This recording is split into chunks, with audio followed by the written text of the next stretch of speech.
En esta ocasión les voy a hablar de la historia de la vida de Oliver Cromwell, el Lord Oliver Cromwell. ¿Quién es Oliver Cromwell? Para muchos historiadores es un nombre de mucha polémica, porque para unos su solo nombre es sinónimo de muerte, es sinónimo de destrucción, porque fue un hombre que sembró mucha destrucción y muerte en las guerras que él tuvo. Para otros, en cambio, es el padre del ejército británico.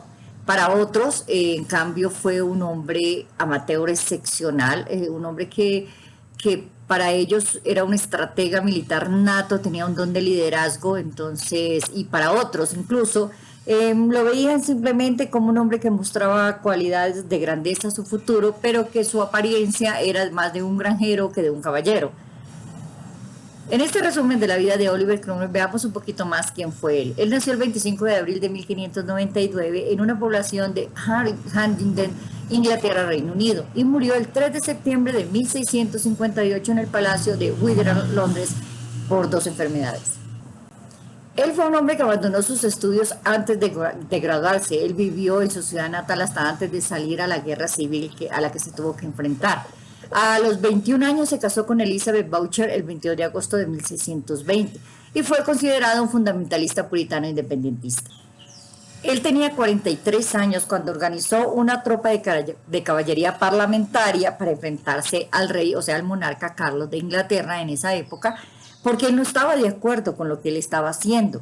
Él no tenía ninguna experiencia militar porque en esa época pues no habían academias militares para formarse. Por eso es que para muchos historiadores él era un amateur extraordinario porque tenía ese don de liderazgo de naturaleza.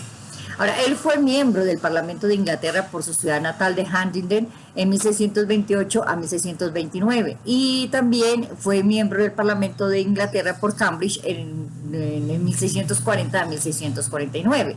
En sus conflictos militares, el rango que él obtuvo fue de coronel y él estuvo en algunos, como fue la Revolución Inglesa, la batalla de Nashville, la batalla de Preston, la batalla de Durban, la batalla de Worcester, la batalla de Marston Moor, la batalla de Langport, la batalla de Gamebourne y la segunda batalla de New. Cuando empezó la guerra civil y después de haber formado este ejército que se enfrentó contra el rey y lo derrotó y le ganó en 1646 a Carlos I, 3 años después, en 1649, el mismo Cromwell fue el que mandó a decapitar al rey Carlos I. A Cromwell se le debe haber convertido a Inglaterra en una república denominada Mancomunidad de Inglaterra.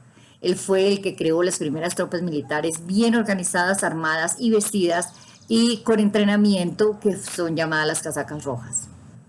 Él conquistó toda Irlanda y en el año de 1650, el 26 de mayo, también formó otra milicia militar para enfrentarse contra Escocia, que también la derrotó.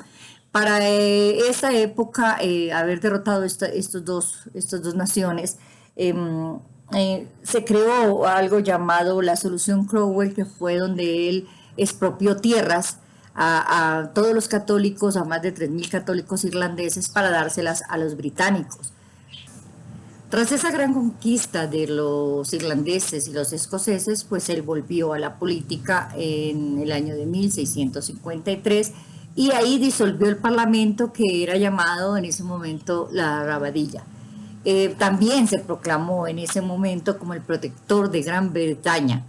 3 años después de haber sido el proclamado el protector de Gran Bretaña, murió en 1658, pero para esto quedó en conmemoración una media corona británica, que es esa moneda, con su esfinge, el rostro de su cara, ¿no?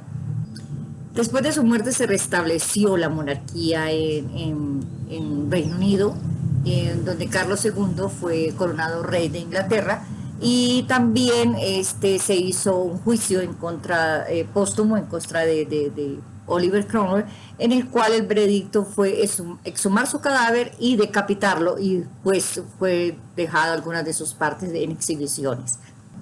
Esto lo tomaron los irlandeses como una especie de justicia por todas las masacres que él hizo en sus territorios. Bueno, y hasta aquí, este es un breve resumen de lo que es este trabajo de historia para nuestro profesor Cristian Calle. Gracias.